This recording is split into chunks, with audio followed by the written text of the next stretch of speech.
Hey class, welcome back again.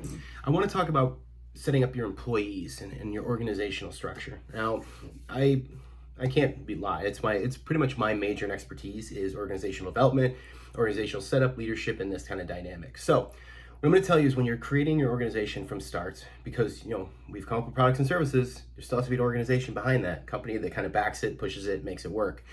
You have to keep in mind how you're going to set up that organization. You need to figure out exactly how the hierarchy is going to work as far as how the organizational development and setup is going to be. You have to figure out on how you're going to find your talent, your employees, and people that you trust to work within the organization, how you're going to compensate them, and how are you going to ensure that you can kind of grow the organization as your growth and demand happen within the product and service that you're offering. These are a lot of things that many entrepreneurs just don't look over, and it can cause a lot of havoc and over time.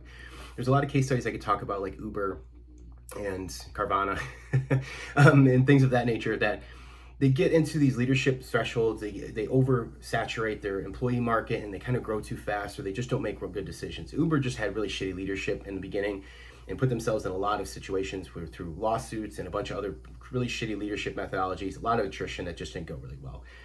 The thing about setting up your organization, it's not just about the hierarchy and how you build it, which we'll discuss in class. It's also about the people that you invest and put into there to kind of cultivate this culture and setup that you're going to do.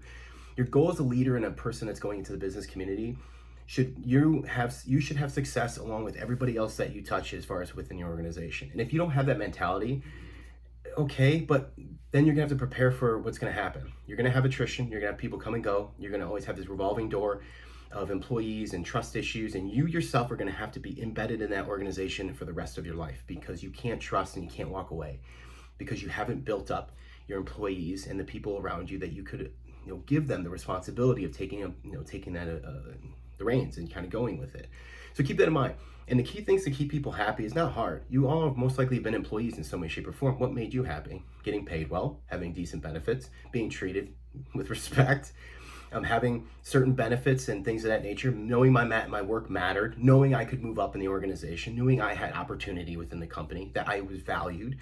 These are not huge one needed things. Like, we all don't need to have to pretend to be Google with the beanbag chairs and the sleep pods and all their shit. And they laid off a shit ton of people, and they didn't care about their employees either. So always take that with a grain of salt too. Is like, you want to make sure that you grow correctly, because layoffs, attritions, these are bad things. These are not good things. Granted, we see it all the time, so as us, we become desensitized, but that's not the case. A real solid organization never has to do those things. It never has to make those hard choices, because they never put themselves in a position to do that. Recessions happen, things go about, but if you know what you're doing and you backlog it correctly, then you'll be okay. And worst comes to worst, if God forbid you have to let go of some sections and things of that nature, come up with creative ways to not have to do that if you feel like you're going to grow back. Because the problem is, when you sever a hand of your organization by firing thousands of people, it's very hard to bring back that same talent and the efficiency. It's not going to happen. As much as it might look good on the stock exchange for a month, the quarterlies or whatever else you have to submit, it's not a long-winded answer. It's not a longevity for the organization. So keep that in mind. And I know I'm kind of going on a rant because I have a lot of expertise and knowledge base and understanding in this topic, but that's what I want you guys to keep in mind. It's like, so many times people just focus on, oh, we're going to get like the cheapest labor ever, etc. And yes and no. Okay, when you are starting up an organization, if you guys are figuring it or thinking about doing an organization from start, from entrepreneurship style, you need to offer other things. Because if you can't pay your people top dollar because you can't afford it, which is completely understandable and reasonable for small businesses, there has to be something else they can work towards. Equity, growth in the organization, leadership roles. There has to be something you can offer them and really, really, truly hold to. Don't just don't blow smoke up their ass or lie to them. But that's enough to keep people involved. The original founding people of Google, for instance, they took a chance. They started working in a garage, and it just blew up after that. And I mean, one of my professors when I was in my undergrad had an opportunity to work for them in the finance department, but decided not to because he was working for Intel. And he felt like he had a better role, and he didn't want to take that chance because he thought they were stupid when his two counterparts left.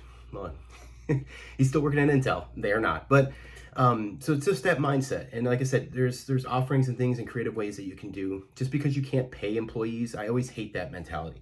Anytime I hear that rhetoric come on TV, we're about like, oh, small businesses can't afford minimum wage or $15 an hour or some shit like that. Okay, then if you can't afford to pay your employees a decent living wage for them, what are you going to offer them in time in order for them to keep them so they don't just leave? Because I mean, my God, you can go work for McDonald's for the same price for that much, and you want them to work for what, peanuts and pennies? Like, that's not the economy we live in. We can't live in that type of situation. So have a heart, care, but if there's certain things you can't offer, try to make up for it in some way, shape, or form, because not everything has to be monetary and not everything has to be benefits based. Employees need to feel valued, need to know that they're taken care of, and that their concerns and what is life in their life matters. And just do that, and you'll be perfectly fine.